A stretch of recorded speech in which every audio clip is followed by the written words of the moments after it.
Hello and welcome to this week's episode of Too Long Didn't Read, the post-Frankfurt Major Summary.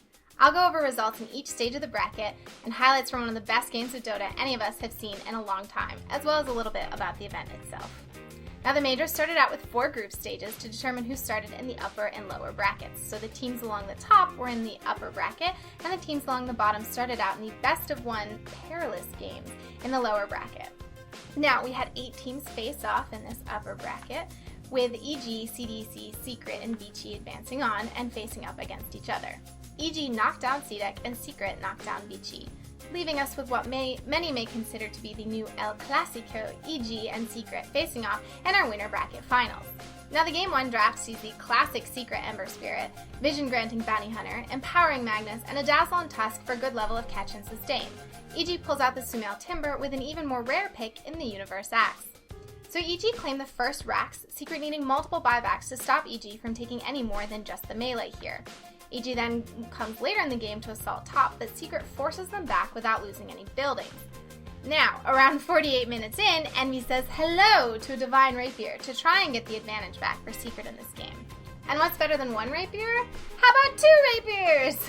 Envy sells his MKB, a little questionable against a Windranger, and charges forward into a nice triple kill, giving Secret the opportunity to take the bottom racks, crush through the mid racks, and then they kind of have to back. EG gets a lot of catch kills, putting Secret in a precarious position here. As EG push in, Secret do something very clever. They smoke out of their base and sort of wrap around, leaving EG's really wondering where they've gone, so they have to send Fear to kind of scat out where EG is. Secret plays really defensively and sort of dodge this fight and push, making EG kind of have to leave just because the timing is now wrong for them to try and push in. The game comes down to one last fight. So they quickly take down Envy's Aegis, making Secret fans really nervous here because he's carrying 2 Rapiers, right? Envy instantly BKBs upon respawn, runs down to the low ground, blinks back up to the high ground, confusing EG, jumping all over the place, killing everybody, crushing them, and leading to a lovely little GG call with 20 kills on the Ember as Secret takes Game 1. If you missed the match, I'd recommend watching it. There's a link in the video description. Now this was Game 1. As for the rest of this series, in Game 2, Envy again buys a Rapier. And I guess he decides that he should donate it to EG so they don't feel left out. EG takes Game 2. Secret comes back in Game 3 with this support Pilot Eye Tiny, who pulls mid lane creeps by tossing jungle creeps into the lane. This really surprises EG.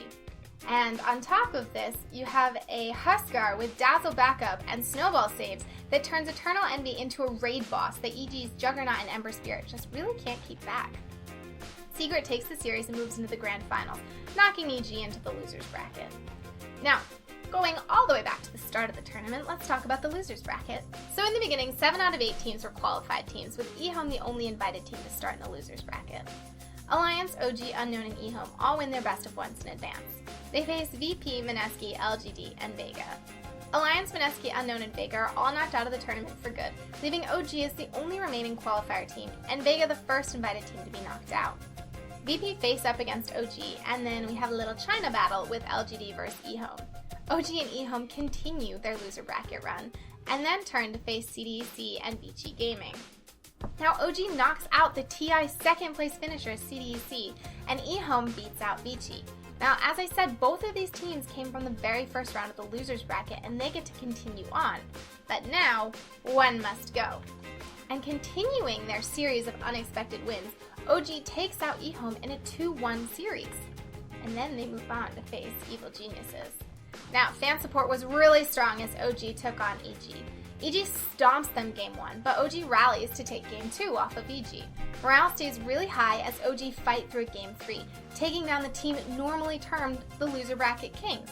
Are OG going to be our new Loser Bracket Kings? They come all the way from the best of ones at the start of the lower bracket into the grand finals to take on the raid boss of Team Secret.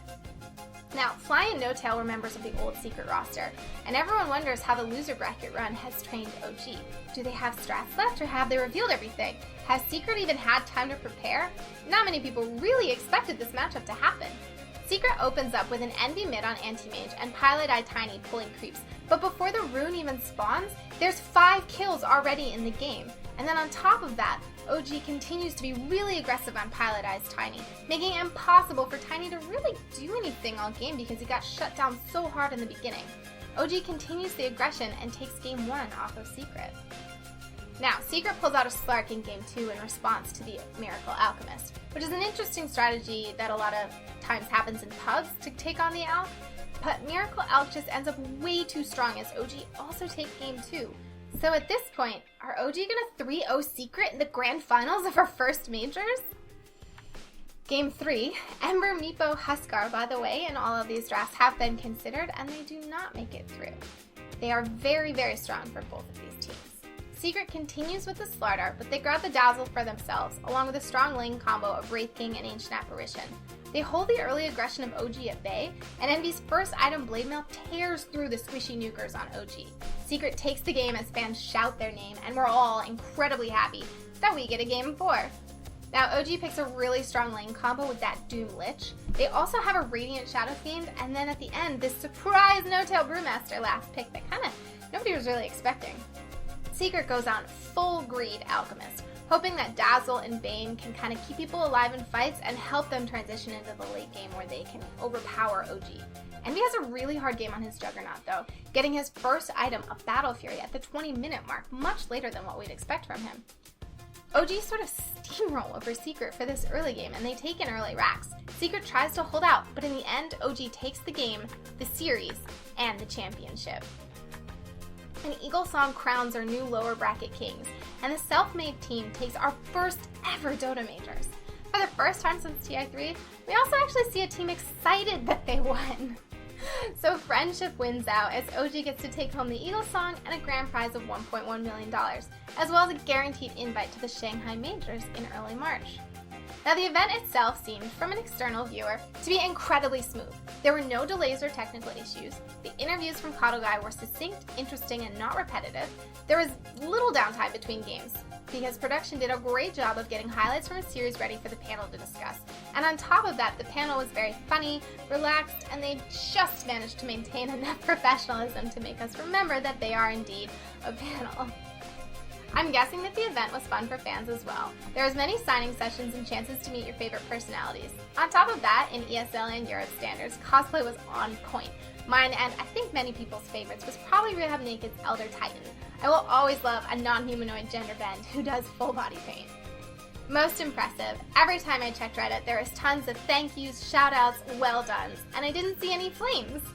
The first majors seems to have been a great success and enjoyed for the Dota, the great production, and the enjoyable atmosphere.